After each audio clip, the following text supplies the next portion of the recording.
जिस तरीके से पंचायत चुनाव और ब्लॉक प्रमुख के चुनाव हुए हैं, पूरी तरीके से प्रशासन ने और भारतीय जनता पार्टी के इशारे पर हुआ है और उसके लिए सबसे बड़ी जिम्मेदारी अगर किसी के मुख्यमंत्री जी के इशारे पर पूरा का पूरा लाठीचार्ज और इस तरह की गुंडई उत्तर प्रदेश में हुई है। आपने आज उस महिला से भी मुलाकात की जिसकी साड़ी खींची जा रही थी। आखिरकार महिला के साथ ऐसा अपमान इस ब्लॉक प्रमुख के चुनाव में कैसे हो गया? दुख है इस बात का कि लोकतंत्र में जहां सब कह रहे हैं कि महिलाओं की भागीदारी बढ़े, उनका प्रतिनिधित्व बढ़े, और वहीं भारतीय जनता पार्टी के लोग जो चाल चरित्र और चेहरे की बात करते थे, आज किस तरीके से एक बहन को अपमानित कर रहे हैं।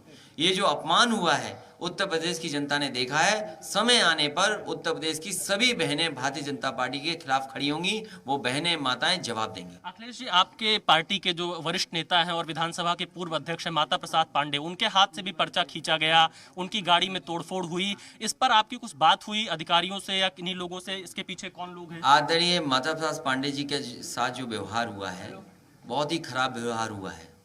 अगर उत्तर प्रदेश के कई बार रहे स्पीकर के साथ ऐसा व्यवहार हो सकता है, तो आम जनता के साथ क्या व्यवहार हो रहा होगा? कोई दोषी है उसके लिए तो वहां के प्रशासन, वहां का डीएम, वहां के एसपी जिम्मेदार हैं, जिनकी वजह से इस तरह की गुंडई आदरणीय माता प्रसाद पांडे जी के साथ हुई। समाजवादी पार्टी आगे क्या करेगी अब, क्योंकि बहुत सी जगहों पर लाठीचार्ज हुआ, हिंसा हुई? बहुत जल्दी रणनीति बना करके जनता के बीच में समाजवादी पार्टी जाएगी। मायावती आप पर हमलावर है, कह रहे हैं आपका विरोध दिखावा है। उनका हमेशा सम्मान किया है और समाजवादी पार्टी लगातार संघर्ष करती रहेगी।